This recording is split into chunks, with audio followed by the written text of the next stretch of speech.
Hi there. One of the most interesting and useful kinds of document in genealogy is the will. Wills and inventories can be really important sources of information, as well as giving you insights into an ancestor's character, property, and status. However, apart from the fact that mostly it tends to be only the wealthy or propertied who left wills, there is one big problem with these documents, and that is understanding the old handwriting. For many people, transcribing an old will is a real problem. And it's not just about the handwriting. The older the will is, not only does the handwriting get more difficult to decipher, but also the words, phrases, and legal jargon become more difficult to understand because they're often now obsolete. This can trip you up even when you're skilled at transcribing old hand, and believe me.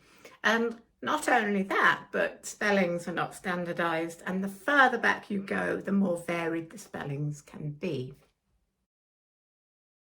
This is part of a 17th century will, and as you can see, it's pretty scary at first glance.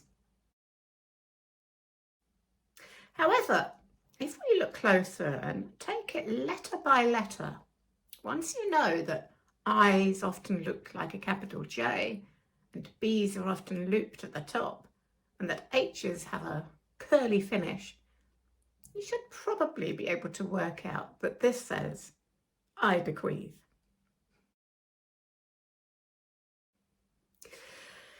But the difficulties of transcribing a whole document is probably why many people do not use probate records as much as they should.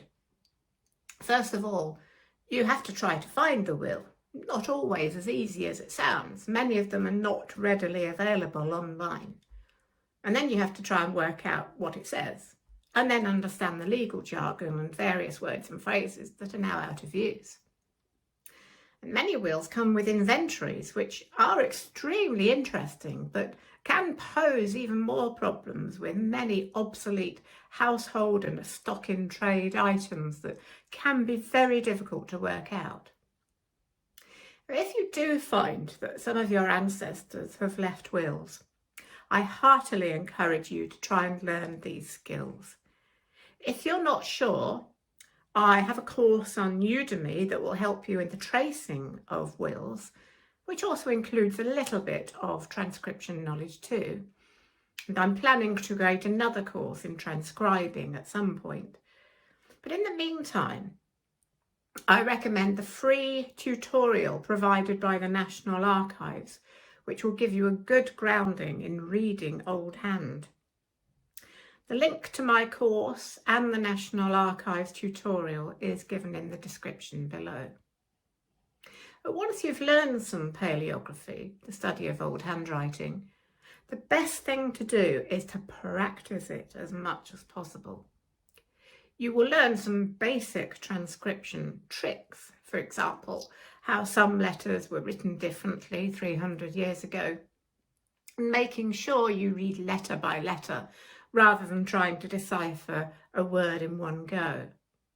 And once you've done this, you'll start to find it easier than you first thought. But even I, with many years of transcription experience, can still get tripped up by a word or phrase. The letters seem to be what I think they are, but the word looks alien. This is when I start searching the internet for possible answers. There are some websites that will give you lists of words and phrases used in wills, including some of the household items you might find listed in inventories. However, none of these lists is fully comprehensive, so you won't find every single word you come across on these. It's probably the case that there are words and phrases that were used locally that have been completely lost and don't turn up that often, so have not really made it to any list. I've added a few links to the bottom of this post that may be of help. If you're still having difficulty, or you just haven't got the time to spend learning old script, then I do offer a will transcribing service. See my website for contact details, or have a look at my will transcription page. Again, the link is below. So if you do have some ancestors that have some wills and you're not quite sure what to do with them, how to transcribe them, then really it will be worth it if you either learn how to transcribe wills yourself or get somebody like myself to do it for you. The kind of information you will get from a will, not just the genealogical information of who is father to who, or names of important ancestors mentioned in the will, but you will find out a lot about the person as well. And that's one of the most fascinating parts of genealogy. Do you have any questions? Please don't hesitate to write them in the comments below and I'll be happy to answer. Cheers for now.